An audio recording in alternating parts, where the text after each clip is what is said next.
Olá, pessoal, aqui é o professor Baroni. Hoje eu venho aqui para falar com vocês um pouquinho sobre fundos de shoppings, né? A gente está nesse momento tão delicado da pandemia, embora a gente tenha percebido aí um avanço das vendas e com relação aí ao cenário pós-vacinação. Inclusive, quero aqui destacar a todos vocês que a gente vai começar a comentar mais nos relatórios já a partir aí da outra semana. A gente vai começar a comentar um pouquinho mais nos relatórios sobre o que a gente está enxergando aí sobre o setor de shopping centers. Mas para ir já fazendo um esquenta aqui com vocês, vamos falar um pouquinho de algumas perguntas que chegaram aqui no Instagram. Quero lembrar também a todos vocês de compartilhar o vídeo, assinar aqui o nosso canal, marcar as notificações, tá bom? E compartilhar com os amigos. Então, vamos lá. Algumas perguntas que chegaram aqui. Tá? Você acha que depois da pandemia precisamos olhar os FIIs de shopping com outros olhos? Acho que sim, tá bom? Eu acho que os FIIs de shoppings, eles foram muito... eram tidos como muito conservadores aí antes da pandemia, e agora o cenário mudou um pouquinho. Eu acho que ainda vai se reequilibrar, mas, de toda forma, as pessoas, talvez todos nós aí que acompanhamos o mercado, vamos começar a perceber que os fundos de shoppings, eles têm uma sensibilidade maior a essas questões econômicas, às condições da economia. Então, talvez esse vai ser um critério a mais, um indicador a mais a ser colocado com mais atenção dentro do processo de valuation em fundos de shopping. Claro, vai normalizar bastante, mas, a princípio, a gente vai considerar esses novos indicadores também, tá bom? Bom, a questão de encontrar inquilinos para as lojas e espaços, cabe ao FII ou à empresa de shopping? Por exemplo, Iguatemi, Multiplan. Uma excelente pergunta, tá? Claro que o gestor pode trabalhar ativamente nisso também, mas, via de regra, quem toma conta das novas locações são as empresas administradoras, o departamento comercial das empresas administradoras. Os gestores têm forte relação com essas empresas, mas lembrando que é uma questão das administradoras, tá bom? O gestor, ele é como se fosse um sócio do shopping, então ele também tem benefícios da administração, tá? Por isso que é importante ter gestores que sejam bem ligados às empresas que administram, participativos e realmente se envolvem dentro do processo de tomada de decisão. Outra questão importante, ter maior percentual em âncoras reduz o cap rate e o risco? Qual é melhor percentual? Legal essa pergunta. Na verdade, o cap rate, de fato, das âncoras são menores, justamente porque são áreas muito grandes. Aí você pode olhar por vários ângulos, né? Um ângulo interessante é que ter muitas lojas âncoras pode, no futuro, maximizar a renda do shopping, né? Por quê? Porque se você fatiar essa loja âncora, você consegue potencializar o resultado. Por outro lado, você perderia um pouco de fluxo, né? Porque as lojas âncoras, elas atraem bastante fluxo, então é importante aí você sempre balancear, tá? Não tem muito certo ou errado, mas vai depender disso daí, tá certo? Uma pergunta interessante que chegou aqui também é como é que ficou a questão da inadimplência, né? E vacância. De fato, a inadimplência subiu muito. Se você olha ali desde março, e depois quando foram ter aquelas novas restrições, inclusive agora, bem recentemente, a gente percebeu uma explosão muito grande da inadimplência, em alguns casos superando aí 30%, 40%, até mais, né? Depois normalizou um pouquinho, depois voltou a subir. Agora, a vacância, sendo muito franco com vocês, ela nos surpreendeu. Quando chegamos ali no pico da pandemia, muitos players de mercado acreditavam que a vacância poderia superar 20%, 30% em alguns casos. E não foi isso que a gente viu, né? Nos piores cenários, aí subindo de 7 para 10, ou de 3,5, 4 para 5, 5 e pouco. Então, mesmo aumentando bastante em termos relativos, a questão nominal, assim, o número nominal, não saltaram aos olhos. Então, isso mostra que, apesar dos pesares, os lojistas ainda sentiam confiança de que todo esse processo feito junto aos administradores poderiam ser superados. E, de fato, foi o que ocorreu, né?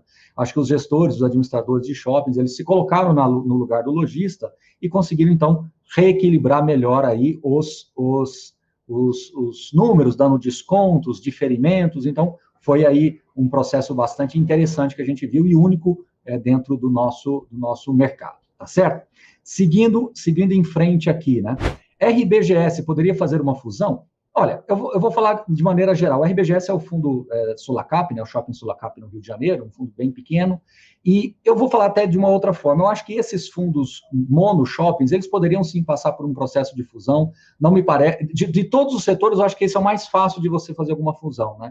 Acho que é mais difícil fazer isso com ativo logístico, talvez, é mais difícil fazer com corporativo, porque você tem uma dificuldade muito grande de fato saber como precificar, né? Porque você pode olhar por vários ângulos e várias perspectivas, vários tipos de ativos. Agora, quando você tem shopping, a ideia do fundo de shopping é justamente essa pulverização de riscos. Então, me parece que seria mais fácil ou menos difícil de fazer essa unificação, seja de RBGS ou tantos outros, né?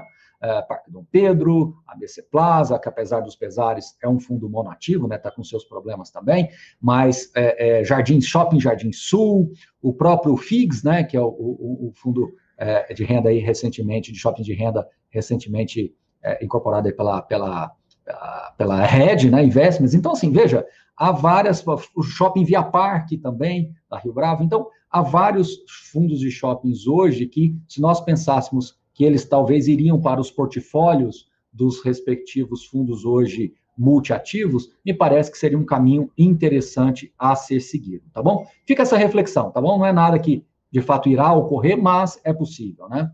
Bom, o shopping Goiabeiras do HGBS, isso vai se resolver em algum tempo? Esse, de fato, saltam aos olhos, é uma alcance muito alta. O que pode acontecer, tá bom? É que o fundo, o ativo, né, esse shopping Goiabeiras, vinha num processo de recuperação em Cuiabá, considerando que o seu concorrente local já estava bem movimentado, bem cheio, mas a pandemia veio e atrapalhou esse processo de recuperação.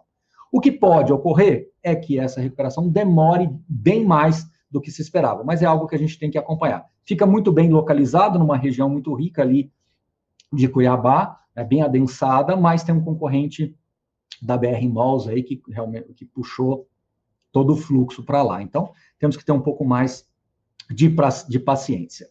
Outra pergunta, você acredita numa volta do DY antes da pandemia, ainda em 2021? Eu acreditava nisso, mas essa segunda onda meio que atrapalhou esse processo. Então, hoje eu trabalho muito mais com o cenário de yield ao que era final de 2019, mas ali realmente para o início de 2022 ou ao longo de 2022. Agora, aqui vale uma observação.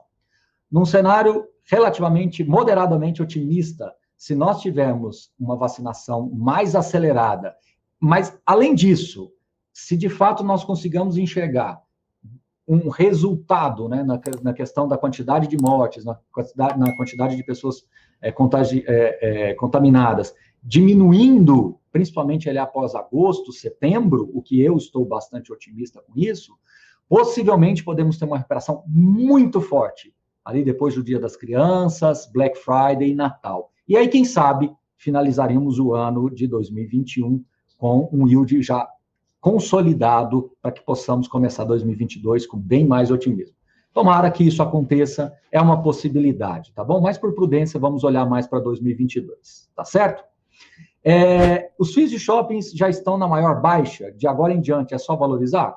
Se nós não tivermos uma terceira onda, ou se não tivermos novas restrições aí pelos próximos 3 ou 4 meses, possivelmente a gente está vendo aí o piso dos rendimentos por cota, tá? Possivelmente. Lembrando que as cotações já tiveram mais baixa, mas em termos de rendimentos, possivelmente o pior momento possa ter passado, caso essas condições não aconteçam, tá bom? Pegando aqui mais uma perguntinha, essas perguntas se repetem bastante, tá bom? Mas vamos lá. Então, o pessoal questionou sobre essa questão da terceira onda, eu acho que essa é a grande pergunta do segundo semestre. É difícil você ter essa certeza absoluta. Aqui uma pergunta legal para a gente encerrar. Quão vantajoso é ser proprietário majoritário de um fundo de shopping, um ativo de shopping, né? É você, voltando lá no comecinho, né, do vídeo, é você ter a capacidade de ter mais ativismo na tomada de decisão junto à administração do shopping. Quando você não é majoritário, você, claro, pode participar, pode envolver na administração, mas você não vai ter tanto controle assim. Quando você, gestor de fundo, opta por ter posições majoritárias, isso te dá condições de ter mais dinamismo dentro da tomada de decisão ou ter uma decisão mais alinhada com as suas próprias premissas, tá bom? Há pontos positivos e há pontos negativos, mas, independente disso, o ponto mais importante a ser considerado aqui é que a administração do shopping tenha realmente o expertise comprovado e que mostre, que consiga que já tenha mostrado que conseguiu manter um mix de lojas adequado, um mix de lojas bem equilibrado e que os indicadores históricos, principalmente de vacância, tenham sido aí consistentes, né? E que os ativos tenham se mostrado consistentes independente do momento. Claro, salvo-se exceção da pandemia, que desequilibrou um pouco todo, desajustou um pouco estas questões todas, tá certo? Bom, aliás, surgiu aqui mais algumas perguntinhas, deixa eu só falar uma aqui bem interessante, né? A questão de participação, né? Sim, você tem um aluguel fixo e o aluguel variável. Com a melhora das vendas, é possível que nós tenhamos aluguéis variáveis maiores e, por isso, impacte ainda mais o resultado. Mas, o que eu estou mais otimista é com o resultado de estacionamento, o resultado de fluxo, que foi muito impactado. Muitas pessoas deixaram de ir, e quando aconteceu um fato curioso, né? As pessoas que foram menos pessoas, mas elas consumiram mais, elas foram com o objetivo de comprar, né?